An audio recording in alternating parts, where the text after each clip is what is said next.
is media ethics, and also state some visible differences between media law and media ethics. So now let's look at media law in different countries. Some selected countries are going to be addressed here, where we have the likes of Nigeria, USA, Germany, and others. So now the contents of the module, we have the meaning of media law. We have media law in Nigeria, that is addressing media law in Nigeria as a whole, and the practical reality for Nigerian journalists in 2025. So that is the challenges, let's say the reality, so the realistic part about journalists, about journalism in Nigeria. So and then we have media law in USA, media law in Germany, and then media law in Canada. So for the introduction, we have, as I've stated earlier, in our previous module, we explore the fundamental concepts of media law and ethics, understanding the importance of these regulatory frameworks in shaping the media industry. So we've been able to define the media law as the body of laws and regulations governing media production, publication, and dissemination, while media ethics, on the other hand, can be referred to as the guides and principle that is guiding the professionals in making moral decisions when it comes to gathering and dissemination of news. So as we delve into this module, we'll be taking a closer look at media law in different countries by examining the diverse regulatory approaches and their implications for media practice. So now we have the meaning of media law. We can't talk about media law in different countries without also defining what media law is in case. So it is the body of legal rules that balances the right to free speech and a free press with protection of individual reputations, privacy, national security, public order, and other societal interests.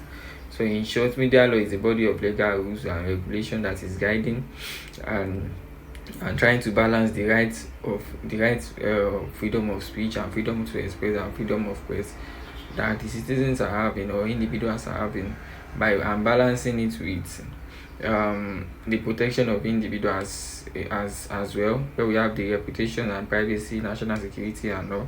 So it also implies that it applies to everyone who creates or distributes content, from professional journalists to everyday social media users. So when we are talking about this media law, it's not just restricted to some set of people or to some set of group. It applies to everybody in the media field, and even those that are using social media for their content and all. So according to Barr in 2012, media law refers to the laws that regulate the production, the distribution, and the exhibition of media content, which includes print, broadcast, and digital media. In the view of Dominic 2011, media law can be defined as the body of laws and regulations that govern the media industries, including laws related to freedom of expression, defamation, copyright, and broadcasting. So let's look at our media law in Nigeria. Nigeria is known to be one of the greatest countries in Africa, not only in Africa and in the world, but it is known to operate one of the most vibrant, diverse media landscapes in Africa, with hundreds of newspapers, over 500 radio and television stations, and a rapidly growing online and social media ecosystem. At the same time, it remains one of the most challenging environments for press freedom on the continent. The country's media laws reflect a constant tension between the constitutional guarantee of freedom of expression and a wide array of statutes, regulations, and practices that enable the state and powerful individuals to control, intimidate, and punish journalists and the organizations. So we've been able to, in this paragraph, we are able to establish the fact that Nigeria is one of the most thriving country in Africa, and most users of online and web media. So now we've been able to state the fact that the country's media law reflects the constant tension between the constitutional guarantee of freedom of expression. We know that we have freedom of expression in the constitution, freedom of expression, freedom of to the press, but these freedoms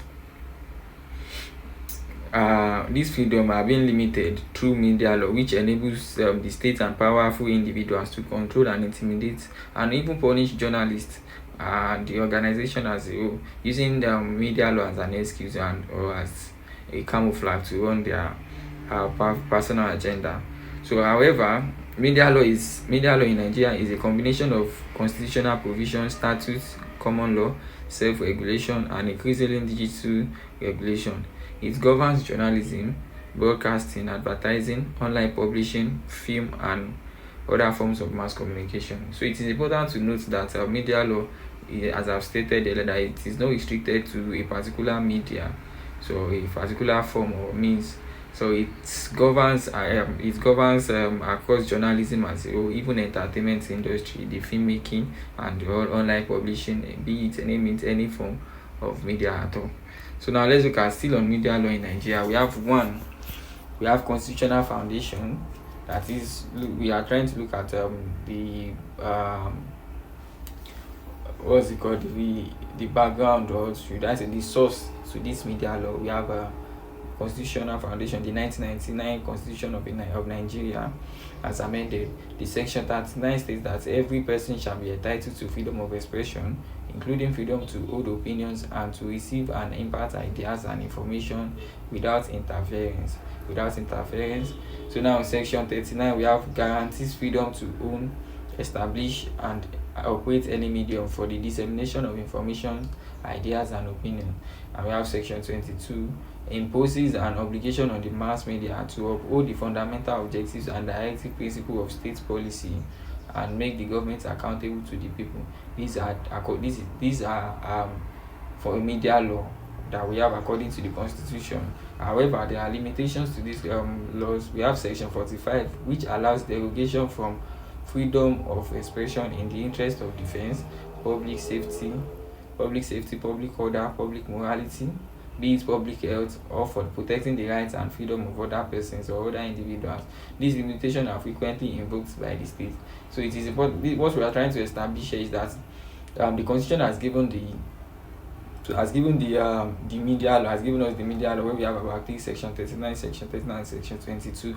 However, the Constitution still states that there is limitation, that is laws which allows derogation from freedom of expression. That is, there are restrictions and limitations to how people can express themselves and how they can have access to some information when it is putting the national security in jeopardy. Not only that, public safety, public order, and public morality. These limitations are frequently invoked by the state, as we have stated earlier. So still on media law in Nigeria, we have the Nigerian Broadcasting Code, 6th edition plus 2022 amendment. It also prohibits hate speech, incitement, obscenity, fake news. 2020 amendment on exclusivity and anti-competition was suspended also after public outcry.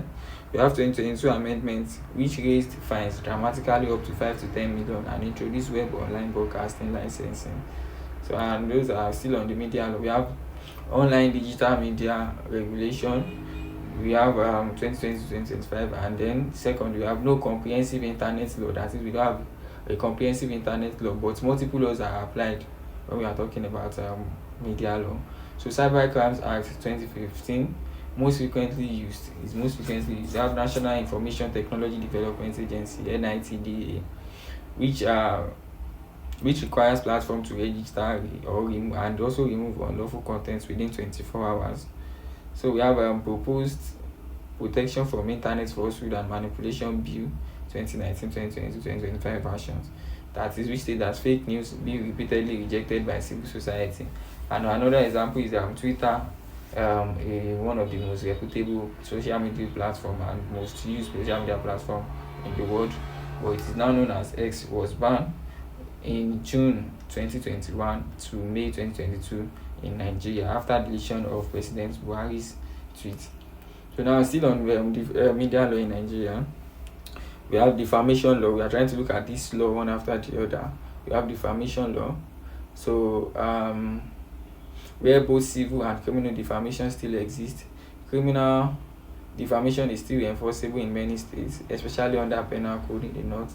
Damages award have risen sharply from to 500 million. Like, so for instance, 500 million against Arise TV in 2023. This has been a very interesting and very rampant topic and headline in the previous in this year and the previous year, where we have defamation law, whereby we have people charging against each other for defamation of character and all. So even journalists are being charged in some cases, and not only journalists, some online and people that we refer to as citizen journalists now, trying to gather some news about some individuals, powerful individuals in the country. So we also have access to information. Freedom of Information Act 2011. It applies to public institutions. Journalists frequently use it. Compliance is still very poor. Many institutions ignore court order. So now let's look at key statutes governing traditional makers. Media law in Nigeria encompasses various statutes regulating traditional media, including the Nigerian Press Council Act, National Broadcasting Commission (NBC) Act, Official Secrets Act, Criminal Code Act, Cyber Crimes Prohibition Prevention (ETC) Act, Terrorism Act, and Nigeria Data Protection Act. So now let's move on to the practical reality for Nigerian journalists. That is the realistic part about the journalists of Nigeria. We have one: to be print and broadcast relatively freer than online publishers or bloggers, whether we like it or not. The print and broadcast, it's mostly freer, and journalists have been able to express more of their mind properly than online and public bloggers online, because that is easily traceable. So too, we have northern states more likely to invoke religious blasphemy laws, though not formal media law. So although it is not formal, but they are already pushing for it. So in the state of in the sense that they are mostly likely to invoke religious blasphemy. So now we have the security agents, police, DSS, military, and the likes remain the biggest day-to-day threats. Arbitrary arrest, seizure of equipment, physical attacks. Journalists have faced this kind of or series of these attacks, and where we have a good example was that of the NSAS protest that we had in 2020, where we have scenario whereby security agencies and different security agents was attacking citizens, and not only citizens, including the journalists that we had on board there. So we have self-censorship as number 4. It is widespread because of huge fines and criminal prosecution risk.